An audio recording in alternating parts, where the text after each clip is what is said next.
बिस्मिल्लाहिर्रहमानिर्रहीम। मेरे मोहतरम भाइयों और दोस्तों, क्या आप जानते हैं कि सदका फ़ितर किसे कहते हैं? फ़ितरा क्यों देना ज़रूरी है और इसकी अदायगी का शरई तरीका क्या है? हम आज की वीडियो में फ़ितरे की निशानदेही करेंगे। वीडियो को मुकम्मल देखकर ही आप फ़ितरे को सही तरीके से अदा कर सकते हैं।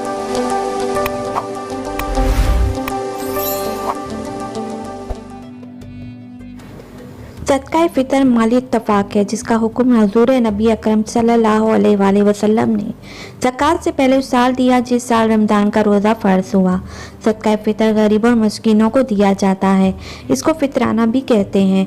इसका अदा करना हर मालदार शख्स के लिए ज़रूरी है ताकि गरीब और मिस्कीन लोग भी ईद की खुशियों में शरीक हो सकें। अलावा सदका फ़ितर रोज़ेदार को फ़जूल और फाश हरकात से पाक करने का ज़रिया है।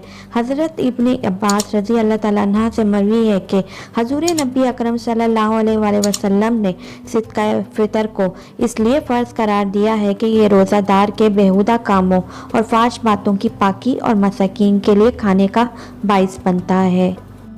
लिहाजा जिसने भी नमाज ईद से कबल अदा कर दिया तो ये फ़ितराना कबूल होगा, और अगर कोई नमाज ईद के बाद अदा करता है तो इसके लिए कि एक आम सदका होगा। रमज़ान मुबारक के लिए फ़ितराना ऐसे ही है जैसे कि नमाज के लिए सजदा सहू है। जिस तरह सजदा सहू नमाज की कमी को पूरा करता है, इसी तरह फ़ितराना भी रोज़े की कमी और कोताही को पूरा करता है। फ़ितराने के वजूब का वक्त रमज़ानुल मुबारक के आखिरी दिन के सूरज गुरूब होने के बाद है, इसलिए जब रमज़ान मुबारक के आखिरी दिन का सूरज गुरूब हो तो फ़ितराना वाजिब होगा। लिहाजा जिसने भी सूरज गुरूब होने से कबल शादी की या फिर उसके यहाँ विलादत हुई हो या फिर इस्लाम कबूल कर ले तो उसका भी फ़ितराना होगा। लेकिन अगर गुरूब शम्स के बाद हो तो फिर फ़ितराना लाजिम नहीं होगा।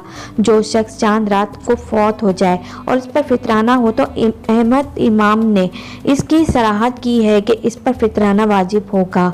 फ़ितराना हर मुसलमान पर वाजिब है। इब्न उमर रज़ी अल्लाह ताला अन्हा बयान करते हैं कि रसूल अकरम सल्लल्लाहु अलैहि वसल्लम ने एक साहा खजूर या एक साहा जो हर आज़ाद और ग़ुलाम मुज़क्कर और मोनिस और छोटे बड़े बच्चे और बूढ़े पर मुसलमान पर फ़र्ज़ किया था। इमाम शाफी रहमतुल्लाह ताला बयान करते हैं कि नाफे वाली हदीस में इस बात की दलालत है कि रसूल अकरम सल्लल्लाहु अलैहि वसल्लम ने इसे सिर्फ मुसलमानों पर ही फ़र्ज़ किया है और ये किताब अल्लाह के भी मुवाफिक है, इसलिए कि ज़कात मुसलमानों के लिए पाकी और सफाई का बाइस है और फिर पाकी और सफाई मुसलमानों के अलावा किसी और के लिए नहीं हो सकती। जिस पर भी शवाल का महीना शुरू हुआ उसके पास एक दिन की भी अपनी और अपने अहल और फ़ितराना अदा करने की खुराक हो तो उसे भी फ़ितराना अदा करना होगा। लेकिन अगर उसके पास सबका फ़ितराना अदा करने के लिए खुराक नहीं बल्कि सिर्फ कुछ का अदा कर सकता हो तो उसे उन बास का ही अदा करना होगा। लेकिन अगर उसके पास सिर्फ अपने और अपने अहल के लिए ही खुराक हो ना हो उस पर और ना ही उसके मातहत अयाल पर फ़ितराना फ़र्ज़ होगा। तंग दस्त पर बिला खिलाफ फ़ितराना फ़र्ज़ नहीं और खुशहाल और तंग दस्त का एतबार तो वजूब के वक्त होगा। लिहाजा जिसके पास अपनी और अपने अयाल की ईद की रात की खुराक से ज़्यादा हो उस पर फ़ितराना फ़र्ज़ होगा और ये खुशहाल होगा, और अगर कुछ भी ज़ायद ना हो तो उसे तंग दस्त शुमार किया जाएगा और इस हालत में उस पर कुछ भी फ़र्ज़ नहीं।